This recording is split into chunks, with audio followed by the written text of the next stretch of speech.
मंडळी, 3 जूनला आलेली संकष्टी ही खूप आणि खूप खास आहे. का माहितीये? कारण तब्बल 3 वर्षानंतर अधिक ज्येष्ठ महिना येतो आणि याच अधिक महिन्यात संकष्टी तिथी आलेली आहे आणि तेही बुधवारी. असा संयोग तब्बल 19 वर्षांनी जुळून आला असल्याचं सांगितलं जात आहे. यामुळे या दिवसाचं महत्त्व 10 पटींनी अधिक वाढलंय. 3 जूनला आलेली संकष्टी याबद्दल चला संपूर्ण माहिती जाणून घेऊया. यंदाची संकष्ट चतुर्थी 3 जून 2026 रोजी म्हणजे बुधवारी आहे आणि बुधवार हा बाप्पांचाच वार आहे आणि हा दुग्ध शर्करा योग जुळून आलाय. अधिक ज्येष्ठ संकष्ट चतुर्थी ही कृष्ण पक्षातील चतुर्थी आहे आणि ती 3 जून रोजी रात्री 9:21 सुरू होणार आहे आणि दुसऱ्या दिवशी 4 जून रोजी रात्री 11:30 समाप्त होईल. आता मुख्य प्रश्न, या दिवशी चंद्रोदय होणार आहे रात्री 10:04. तर मंडळी, बुधवारी 3 जून रोजी रात्री 10:04 चंद्रोदय होणार आहे. म्हणजेच रात्री 10:04 नंतर चंद्राला अर्घ्य देऊन आपण संकष्ट चतुर्थीचा उपवास सोडू शकता. आता अधिक महिन्याच्या संकष्ट चतुर्थीचं व्रत कसं करायचं? तर अगदी सोप्या पद्धतीने तुम्ही हे व्रत करू शकता. नेहमीप्रमाणेच लवकर उठून अंघोळ करावी. शक्यतो लाल किंवा पिवळे वस्त्र परिधान करावे, कारण हे रंग बाप्पाला प्रिय आहेत. देवघर स्वच्छ करून बाप्पाच्या समोर गाईच्या तुपाचा दिवा लावावा. बाप्पाला शेंदूर लावावा. लाल फुलं आणि सगळ्यात महत्त्वाचं म्हणजे दुर्वा अर्पण करावी. बाप्पाला मोदक किंवा पेढ्यांचा नैवेद्य अर्पण करावा. पूजा करताना मनातल्या मनात ओम गण गणपते नमः किंवा वक्रतुंड महाकाय सूर्यकोटी समप्रभ निर्विघ्नं कुरु मे देव सर्व कार्येषु सर्वदा या मंत्राचा जप करावा. आधी सांगितल्याप्रमाणे बुधवारी आलेली ही संकष्टी खूप खास आहे, कारण बुधवार हा तर बाप्पांचाच वार आहे आणि त्यामुळे हा दुग्ध शर्करा योग आहे. कारण बुधवारचं महत्व असं की ज्योतिषशास्त्रानुसार बुधवार हा बुध ग्रहाचा दिवस मानला जातो. बुध हा बुद्धी, वाणी, व्यापार आणि शिक्षणाचा कारक आहे आणि आपल्या सगळ्यांनाच माहिती आहे की बुद्धीची देवता कोण आहे? तर आपले लाडके गणपती बाप्पा. म्हणूनच बुधवारी बाप्पाची पूजा केल्याने कुंडलीतील बुध ग्रह मजबूत होतो, बुद्धी तल्लख बनते आणि व्यवसायात किंवा नोकरीत मोठी प्रगती होते असं सांगितलं जातं. त्याचबरोबर बुध ग्रहाचा रंग कोणता? तर हिरवा आणि बाप्पाला प्रिय असणाऱ्या दुर्व्याचा रंगही हिरवाच आहे. त्यामुळे बुधवारी येणाऱ्या संकष्ट चतुर्थीला बाप्पाला दुर्वा वाहिल्यानं घरात सुख, शांती आणि समृद्धी टिकून राहते असं मानलं जातं. आता हा अधिक महिना असल्यामुळे बाप्पाला आणखी कसं प्रसन्न करावं? तर खूप सोपं आहे. अगदी साधे सोपे उपाय तुम्ही यावेळी करू शकता.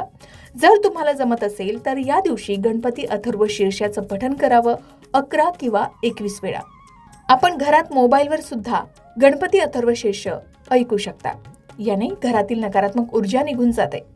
त्याचबरोबर बाप्पाला 21 दुर्वांचा हार बनवून अर्पण करावा. यामुळे आपल्या कामात येणारे अडथळे दूर होण्यास मदत मिळते असं सांगितलं जातं. शिवाय अधिक महिन्यात दानाला खूप महत्व आहे. या दिवशी एखाद्या गरजू व्यक्तीला हिरवे मूग, गूळ, केळी किंवा मोदक दान करावं. शिवाय संध्याकाळी आपण आपल्या घराच्या मुख्य दरवाजाबाहेर डाव्या आणि उजव्या बाजूला तुपाचा एक दिवा नक्की लावावा. यामुळे सुद्धा घरात सुख, शांती, समृद्धी नांदते असं म्हणतात. मंडळी, उपवास तर आपण करतोच, पण या पवित्र दिवशी काही गोष्टी आवर्जून टाळायच्या असतात. त्या म्हणजे घरात अजिबात वादविवाद होणार नाही, भांडणं होणार नाही याची काळजी घ्यावी. कोणाबद्दलही वाईट बोलू नये आणि हो, चंद्रदर्शनाशिवाय किंवा चंद्रदर्शनाआधी चुकूनही उपवास सोडू नये. आता आधी सांगितल्याप्रमाणे 3 जून 2026 रोजी येणारी ही अधिक ज्येष्ठ संकष्ट चतुर्थी अनेक अर्थांनी खास आहे. आपल्या शास्त्रात संकष्ट चतुर्थी जेव्हा बुधवारी येते तेव्हा तिचं फळ कैक पटींनी वाढतं असं मानलं जातं. आता मुख्य विषय काय? तर संकष्टीच्या दिवशी बाप्पाची कोणती स्तोत्रे किंवा कोणते मंत्र म्हणावे आणि ते कसे म्हणावे?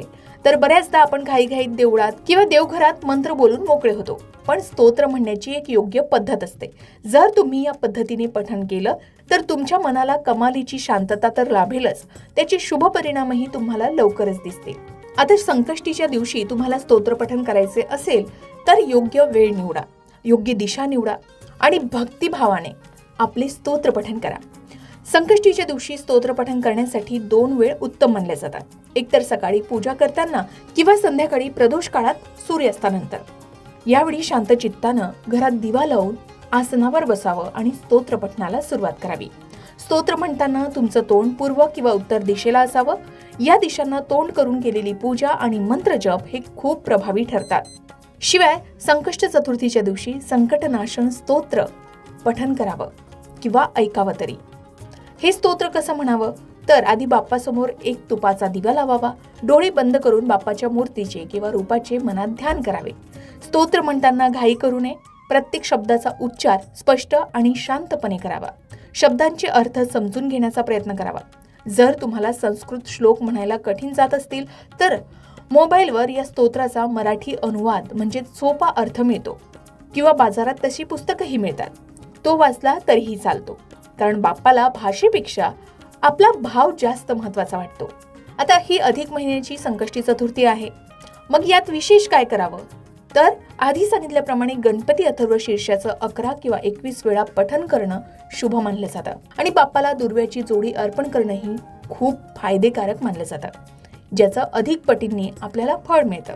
म्हणून गणपती बाप्पांना 21 दुर्व्यांचा हार अर्पण करणं शक्य असेल तर आवर्जून करावा, कारण यामुळे अडथळे दूर होतात अशी श्रद्धा आहे.